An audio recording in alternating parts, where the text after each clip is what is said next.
Buried beneath the unfathomably extensive stack of files are cold cases whose answers remain so far out of reach that we never thought we would hear of them again. Number 10. Maximilian Baumgartner, known as Max to those who knew him, accompanied Andreas Leitner to a mutual friend's house in Linz, Austria, where they'd play cards with two others. On the evening of the 12th of September 2015, it was time to say goodbye, and 11 p.m. had rolled around. No one knew it then, but that would be the last time that they would see or hear from the two friends. According to some sources, the two tried to contact a friend and a cab company, but they were unable to reach each other. No one is certain of the pair's movements after this, but the next connection to their case would come from a traffic camera. It was just before 2:30 a.m. when Max's old silver Citroen BX showed up at a traffic circle in Bad Leonfelden, just a few kilometers away from the apartment they were visiting. At the time, it wasn't known who was driving the car, or if any of the missing men were even inside. Months would go by, and the police were left scratching their heads, wondering what had transpired. Unexpectedly, a witness would call in a tip. He claimed to have seen the car on the night of the disappearance, allegedly in the Czech Republic, near the border.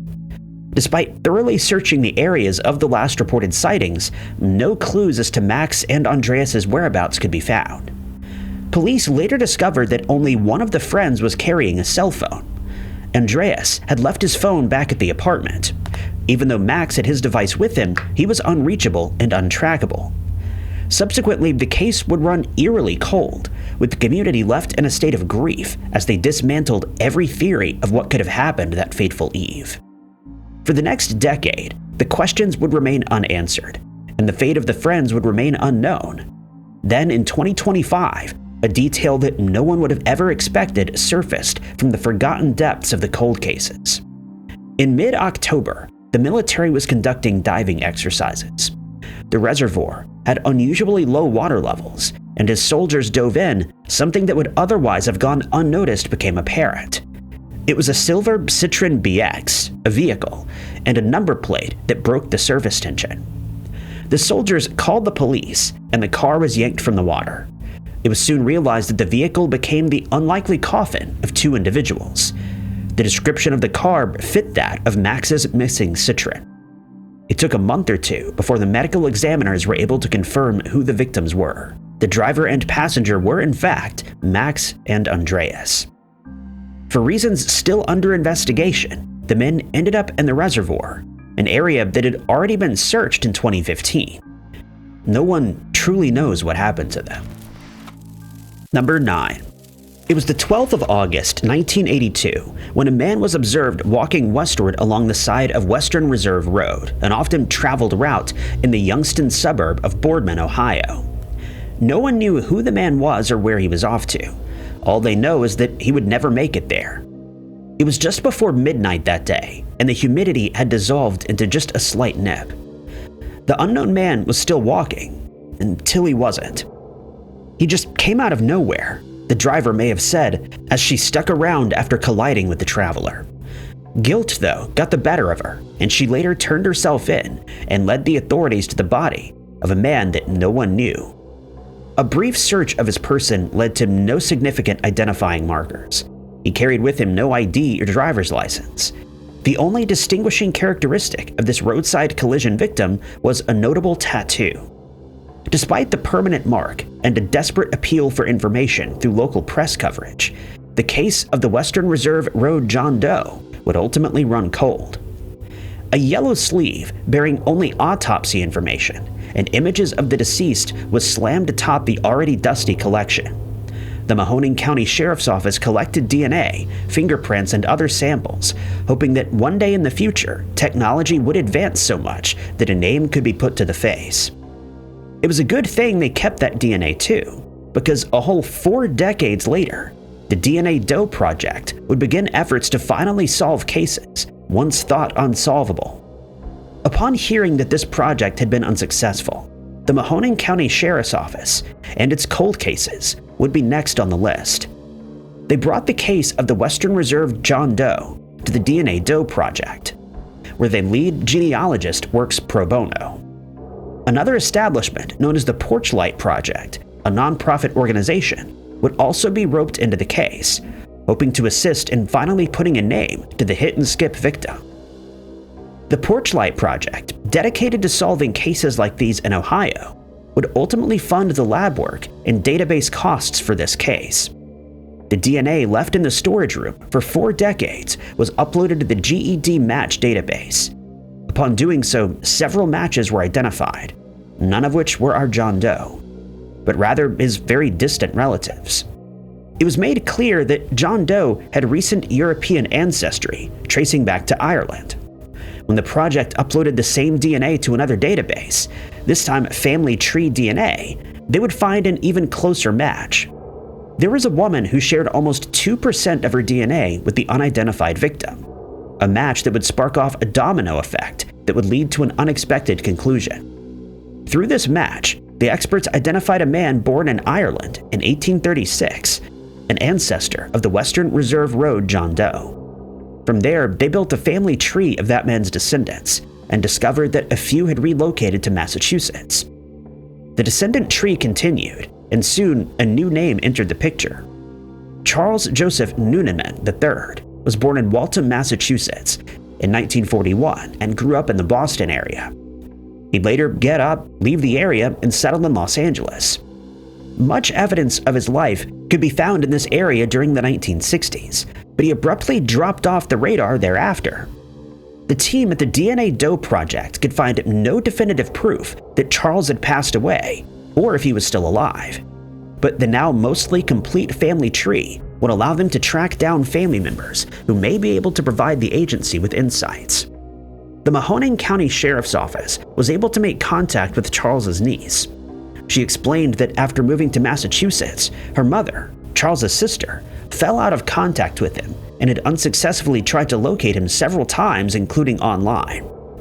The hopeful sister passed away in 2020, never knowing what happened to her brother. Her daughter, though, gladly provided a DNA sample to the project, and the comparisons were indisputable. The 4-decade-old John Doe was, in fact, Charles Joseph Noonan III. Number 8. Ruben Moreno was 41 years old in 2017 and living in Claremont, California. He had 2 brothers, Rudy and Charlie. It would only be Ruben and Rudy, though, who became ingrained in an alleged religious group based in Hemet, California. Charlie claimed that his way spirited led assemblies acted like more of a cult than a church, based on what he had witnessed.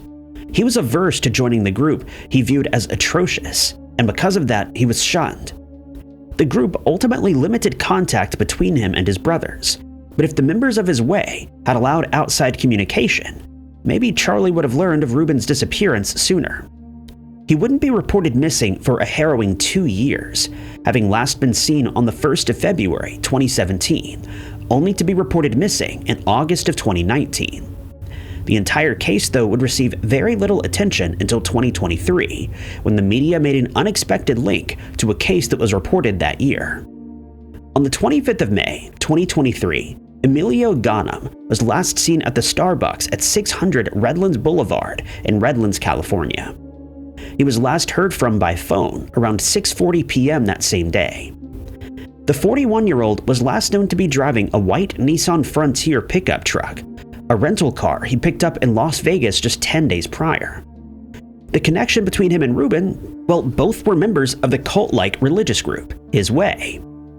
Emilio, it seemed, had left the church and moved to Nashville to reunite with the family from whom he'd been shunned during his time in the organization. He was starting his own pest control business, which he had experience with from working at a pest control company owned by His Way. In May of that year, just a month after moving home, he would travel back to California for business. According to a former member, Emilio was planning to meet with a high-ranking member of the group who allegedly needed help leaving His Way. The former member, though, thinks it may have been a trap. For the next 2 years, the case would lie dormant until a chain of events was set off in August of 2025, ultimately exposing the truth behind both cases. It was that month that the truck that Emilio was using was discovered abandoned and burned in the Mojave Desert. Law enforcement revealed that the vehicle contained evidence that pointed to homicide, but they didn't disclose exactly what that evidence was. A few months later, in December of 2025, officers secured search warrants and executed them. The result was several arrests of high-ranking members of his way. This included the arrest of Shelley Catherine Martin, the co-leader of the organization, as well as the brother of the missing man, Ruben. Rudy Moreno was taken into custody after evidence suggested that he was involved with the possible homicide of Emilio. He was also determined to be a high-ranking member of his way. The subsequent investigation led to charges of homicide against Martin and her husband, Daryl. More arrests are still being made in both of these cases, and several other similar cold cases and unsolved homicides. The most recent arrest occurred on the 12th of January, 2026, when Ramon Ruiz Duran Jr. was extradited from Tennessee. Number 7. On the 17th of August, 2016, the Charlotte-Mecklenburg Police Department arrived in a wooded area of Cabarrus County, Charlotte, North Carolina, following reports of an alleged body. They would come to find the young 23-year-old Truckquan Sandy Lee Lay deceased, with a clear firearm wound to her head. Sandy worked at a restaurant in the area alongside co-worker and ex-boyfriend Alejandro Castillo, who was 18 at the time. It didn't take long for police to suspect that Castillo was behind this cold homicide. Text messages revealed he was likely the last person to see Sandy alive. Allegedly, he owed his girlfriend $1,000 for unknown reasons. The messages revealed that Castillo was willing to settle their dispute. At least, this is what he had Sandy believing. It was arranged that they would meet up at a gas station, but things took a horrifying turn when Sandy arrived there. The ex-boyfriend approached her and forced her to withdraw money from a nearby ATM. He then forced her back into her own vehicle while he took position in the driver's seat and took her to the wooded area where she'd later be discovered. The car was then dumped at a Phoenix bus station, where it would be discovered 2 days before the body of Sandy. 1 day before the discovery, on the 16th of August, CCTV footage showed Castillo crossing Nogales, Arizona into Mexico. By November of that year, a local arrest warrant was issued, followed by a federal warrant in early 2017. Both warrants charged him with homicide in the first degree. Castillo would also find himself added to the FBI's top 10 most wanted list, with the organization believing he was hiding out in Mexico. This theory was supported by the fugitive's girlfriend, Amia Feaster, who'd gone on the run with him and turned herself in. She was charged with being an accessory to homicide and felony larceny of a vehicle. Feaster explained that the two became separated in Mexico and that she has no idea where he could be. For the next several years, the investigation and hunt for Castillo would persist, with the name hauntingly hanging on the list of the top 10 most wanted fugitives. A decade later, no one would have thought that any breakthroughs in this case would emerge. The 16th of January, 2026, though, proved that this was wrong.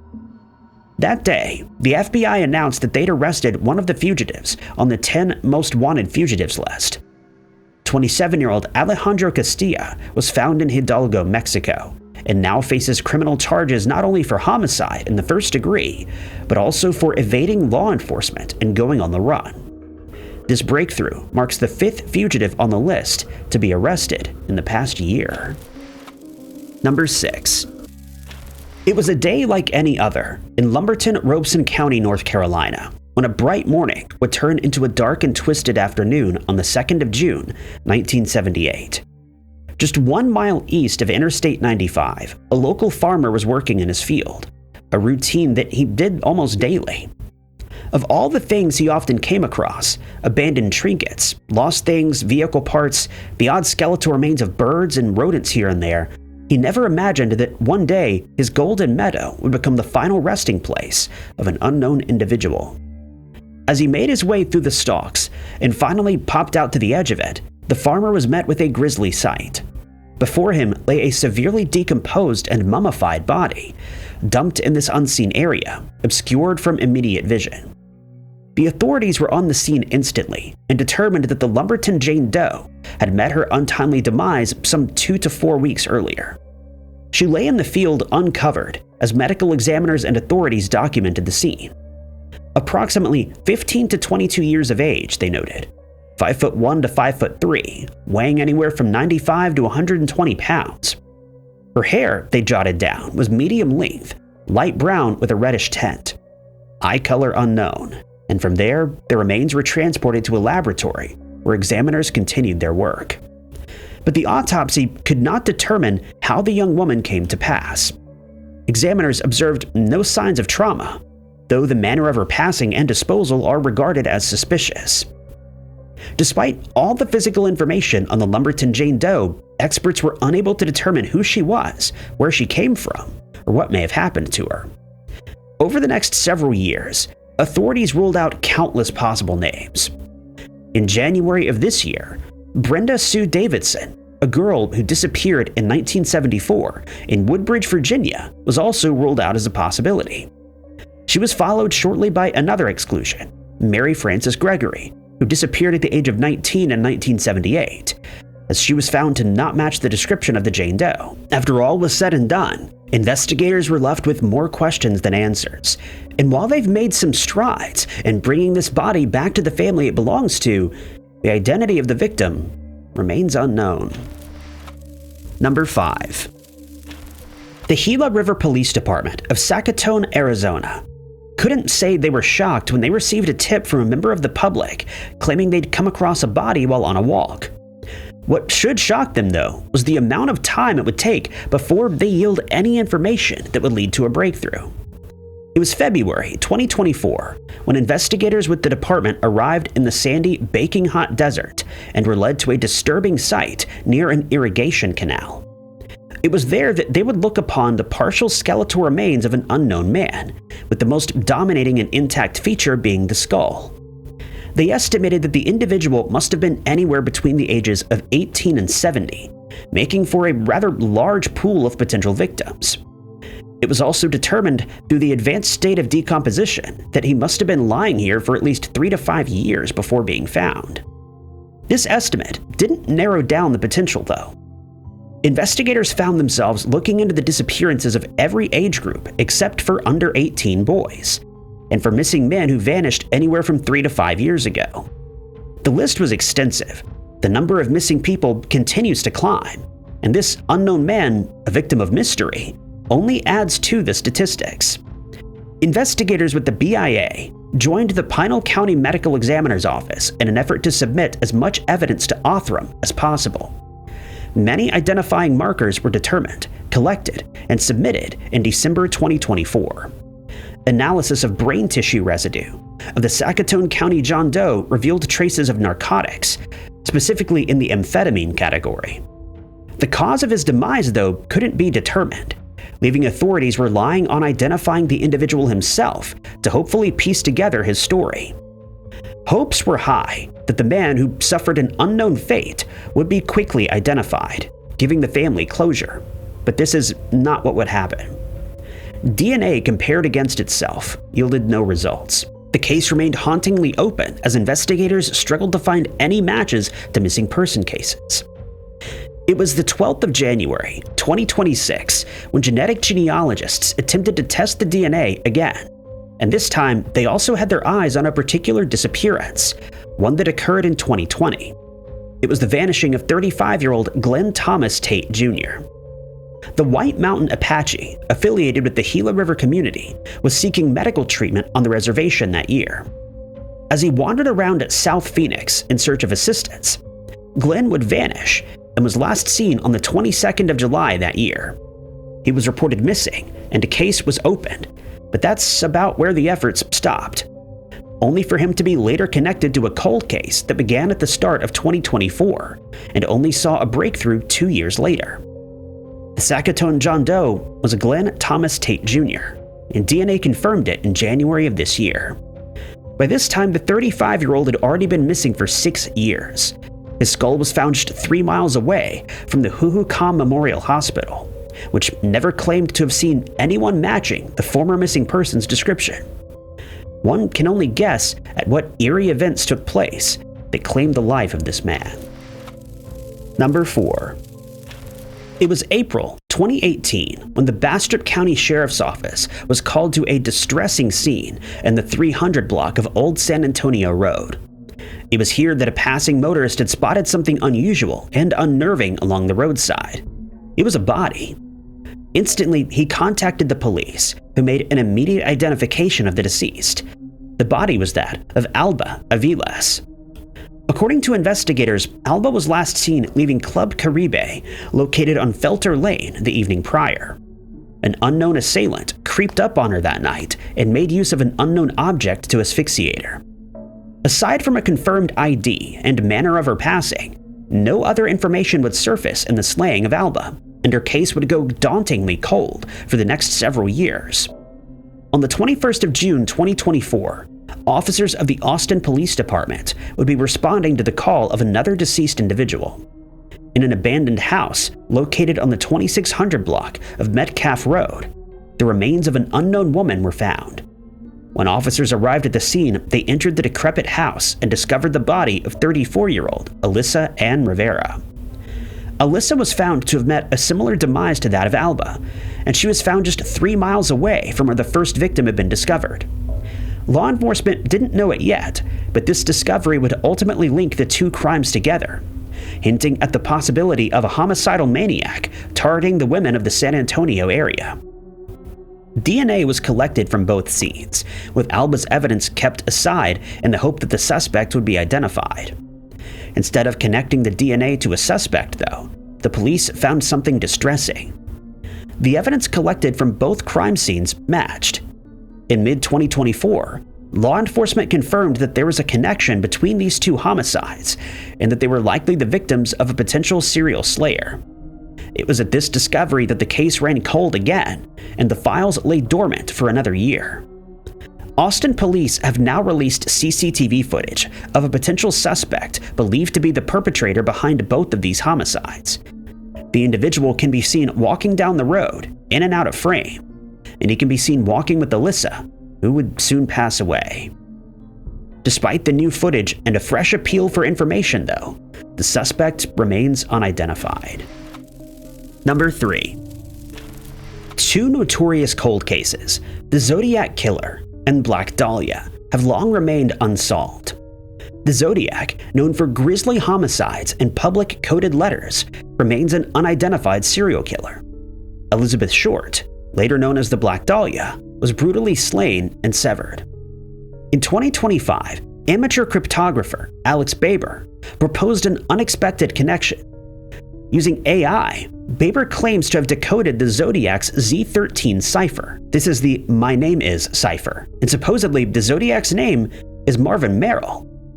Merrill, who changed his name to Marvin Margolis and passed away in 1993, had 13 letters in his name.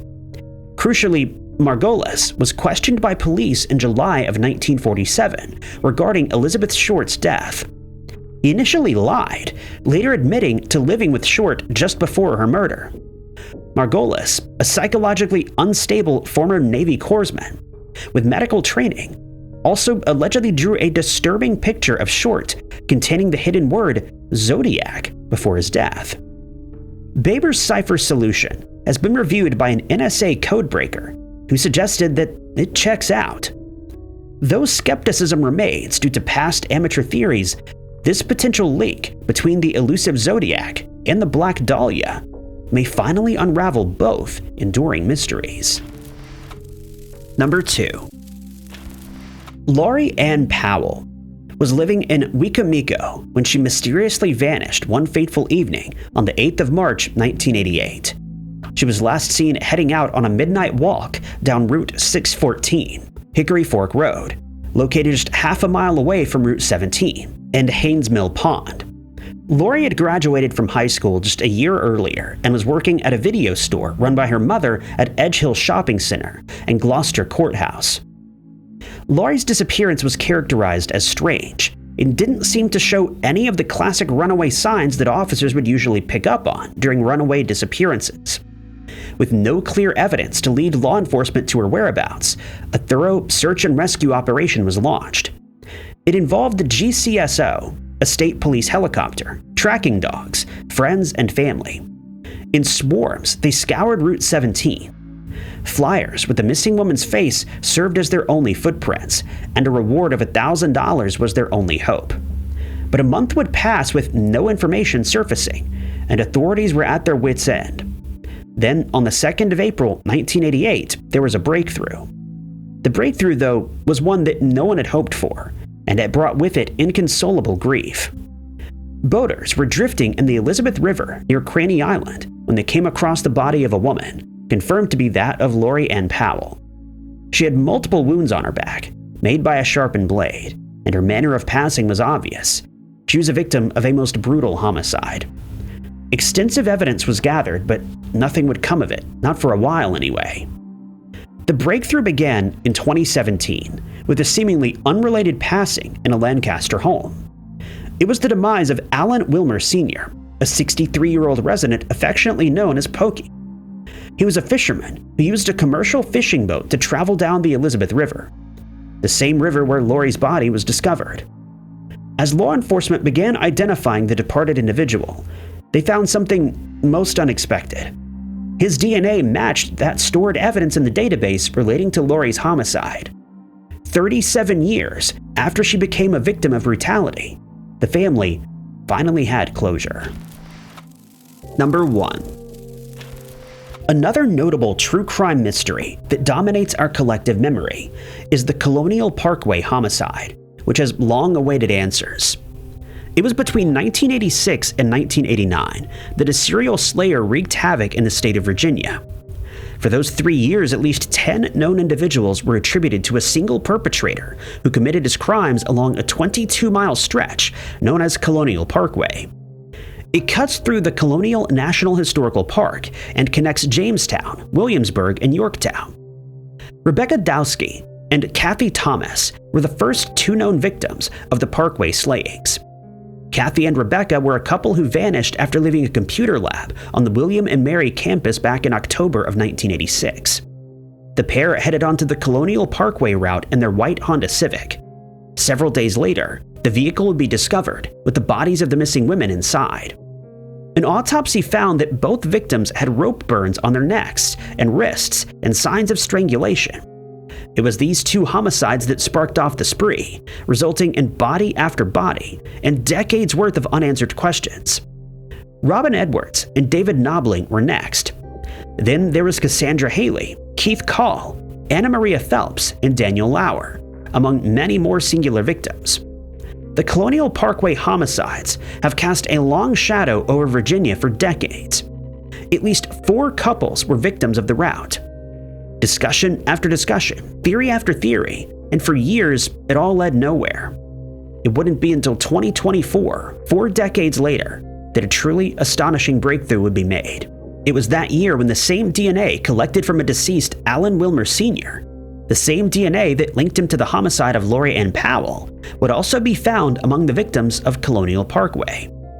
Specifically, he was found to have been the masked assailant behind the slaughter of David Knobling and Robin Edwards, the double homicide that came after the first Parkway cases. Investigators continued to compare DNA against evidence that had long been stored with the cold case files. On the 20th of January 2026, the FBI Norfolk Field Office announced that the same suspect, Wilmer, was also behind the slaughter of the 2 women who started the Colonial Parkway homicide spree. A pattern subsequently emerges from these new details. Wilmer is likely to be responsible for many more crimes. He's been linked to at least 6 of the homicides of young individuals in Virginia, and has even been named a suspect in the disappearance of others. Now, law enforcement is trying to determine if Wilmer is behind the rest of the Colonial Parkway homicides, or if he was just one among a few homicidal maniacs looking to prey on the vulnerable. Thank you guys so much for watching. If you liked this video, be sure to hit that like button. Also, don't forget to subscribe and click that notification bell to keep up to date with all of our future uploads. But my name is Ty Knotts, and I'll catch you guys in the next video.